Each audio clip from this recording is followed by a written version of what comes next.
আপনাদের এখন ঘরে বসেই নিজেদের আধার কার্ডের মোবাইল নাম্বার যে অ্যাড্রেস সেই অ্যাড্রেস কিন্তু আপনারা ঘরে বসে পরিবর্তন করতে পারবেন। এখন নতুন একটি অ্যাপের মাধ্যমে আপনারা ঘরে বসে এই কাজ করতে পারবেন। আপনাদেরকে না যেতে হবে আধার সেন্টার, না যেতে হবে আপনাদের কোনো পোস্ট অফিসে। তো কিভাবে এই কাজ করবেন এবং কবে থেকে এই আপনাদের নতুন অ্যাপে এই কাজ চালু হচ্ছে, সব কিছু তথ্য আপনাদেরকে এই ভিডিওটির মাধ্যমে সমস্ত কিছু ডিটেলসে জানাবো। আপনারা অবশ্যই শেষ পর্যন্ত ভিডিওটিকে দেখবেন এবং আপনি যদি আমাদের এই চ্যানেলে নতুন হয়ে থাকেন, চ্যানেলটিকে অবশ্যই সাবস্ক্রাইব করে বেল নোটিফিকেশনটা অল করে দিয়ে যাবেন। তো চলুন ভিডিওটি শুরু করা যাক। দেখুন এখানে আপনাদের কি বলা হয়েছে, দেখুন ঘরে বসে আধারের ঠিকানা মোবাইল নাম্বার বদলের সুযোগ এখন নতুন অ্যাপে। এবার যখন খুশি আধারের বদলানো যাবে মোবাইল নাম্বার এবং ঠিকানা, তা করা যাবে ঘরে বসেই। কোনো আধার সেবা কেন্দ্র বা ডাকঘর যেতে হবে না। এরই সঙ্গে বুধবার একগুচ্ছ পরিষেবা চালু করলো unique identification authority of India অর্থাৎ ইউআইডিএআই সংস্থা। আধার অ্যাপটি নতুন রূপে আনা হয়েছে, যেখানে যুক্ত করা হয়েছে পরিষেবাগুলি। এই দিন পরিষেবাগুলির উদ্বোধন করেন কেন্দ্রীয় তথ্য প্রযুক্তি মন্ত্রী অশ্বিনী বৈষ্ণব। কী পরিষেবা মিলবে আধার অ্যাপে? আধার কর্তৃপক্ষ জানিয়েছেন, ঘরে বসে যে কোনো গ্রাহক তার মোবাইল নাম্বার এবং ঠিকানা আপডেট করতে পারবেন কয়েক মিনিটের মধ্যে। তবে অবশ্যই তা হবে ইউআইডিএআই যাচাইকরণের পর। ফেস অথেন্টিকেশন পদ্ধতিকে কাজে লাগিয়ে এই সুযোগ পাবেন আধার গ্রাহক। অ্যাপটিতে সাধারণ মানুষ তার আধারটি ডিজিটাল ব্যবস্থায় স্টোর করে রাখতে পারবেন, প্রয়োজনে ব্যবহার করতে পারবেন। আধার কার্ডটি সঙ্গে নিয়ে ঘোরার ঝঞ্ঝাট কমবে।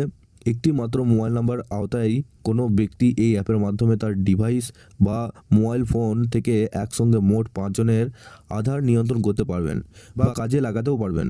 এই অ্যাপ থেকে বায়োমেট্রিক লক ও আনলক করা যাবে ফেস অথেন্টিকেশনের মাধ্যমে। যেসব ক্ষেত্রে আধার যাচাই করা হয়েছে বা যেসব ক্ষেত্রে আধার যাচাইয়ের মাধ্যমে পরিষেবা মিলছে, তার পূর্ণ ইতিহাস দেখতে পাবেন গ্রাহক। এর ফলে তিনি আধার যাচাই সংক্রান্ত ঘটনা নিয়ন্ত্রণ করতে পারবেন।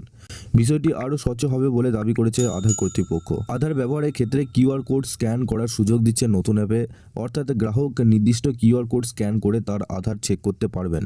এর ফলে প্রয়োজনে নিজের সঙ্গে আধার কার্ডে রাখার ঝুঁকি কমবে। আধার সংক্রান্ত কোনো তথ্য যদি প্রয়োজনে গ্রাহককে শেয়ার করতে হয়, সেক্ষেত্রে যেটুকু তথ্য দরকার শুধু সেইটুকু তিনি দেবেন, বাদ বাকি তথ্য গ্রাহক গোপনে রাখতে পারবেন। অর্থাৎ তথ্য সরবরাহ সংক্রান্ত নিয়ন্ত্রণ থাকবে গ্রাহকের হাতেই। আর কোথায় কখন ব্যবহার করা হয়েছে তার সব তথ্য ও ইতিহাস সঞ্চিত থাকবে এই অ্যাপে। কেন্দ্রীয় তথ্য প্রযুক্তি মন্ত্রক দাবি করেছেন, এত কিছু সুবিধা দেওয়ার পরও গ্রাহকের তথ্য সংক্রান্ত সুরক্ষা সবচেয়ে বেশি গুরুত্ব দেওয়া হয়েছে। অর্থাৎ আপনারা বুঝতে পারছেন, আপনাদের আধার পক্ষ থেকে নতুন একটি অ্যাপ চালু হচ্ছে, যে অ্যাপের মাধ্যমে আপনি আপনার আধার কার্ডের মোবাইল নাম্বার, আপনার আধার কার্ডের অ্যাড্রেস সেটা কিন্তু আপনারা চেক করতে পারবেন। তার সাথে সাথে আপনার আধার কার্ডটা কোথায় ব্যবহার করছেন, কোথায় আঙুলের ছাপ দিচ্ছেন, কোথায় আপনার আধার কার্ডটা দিয়েছেন, সব কিছু তথ্য আপনারা সেই অ্যাপের মাধ্যমে সমস্ত কিছু ডিটেলসে জানতে পারবেন। এবং সেই অ্যাপের মাধ্যমেই আপনারা নিজেদের আঙুলের ছাপ আনলক এবং লক করতে পারবেন। তো নতুন একটি অ্যাপ কিন্তু চালু করছে ইউআইডিএআই। পরবর্তীকালে আপনাদের প্রত্যেকটা গ্রাহকদের জন্য খুবই সুযোগ সুবিধা আসছে ইউআইডিএআই এর নতুন অ্যাপের মাধ্যমে। আপনাদের এই অ্যাপটি কবে বেরোবে এবং কতদিনের মধ্যে আপনারা এই সুবিধা পাবেন, এই নিয়ে কোনো আপডেট এলে আপনাদেরকে অবশ্যই এই চ্যানেলটির মাধ্যমে সমস্ত আপডেট দিয়ে রাখবো। আপনারা অবশ্যই এই ভিডিও ডেসক্রিপশনে আমাদের একটি হোয়াটসঅ্যাপ গ্রুপ এবং টেলিগ্রাম গ্রুপের লিঙ্ক রয়েছে, ওখানে যুক্ত হয়ে যান। ওখান থেকে আপনারা প্রত্যেক দিন সমস্ত রকম খবর সবার আগে পেয়ে যাবেন। সবার শেষে চ্যানেলে যদি নতুন হয়ে থাকেন, চ্যানেলটিকে অবশ্যই সাবস্ক্রাইব করে বেল নোটিফিকেশানটা অল করে দিয়ে যাবেন। আমরা যখনই নতুন কিছু আপডেট দেবো, আপনারা ওই নোটিফিকেশান বেলের মাধ্যমে আমাদের সমস্ত রকম খবর সবার আগে পেয়ে যাবেন।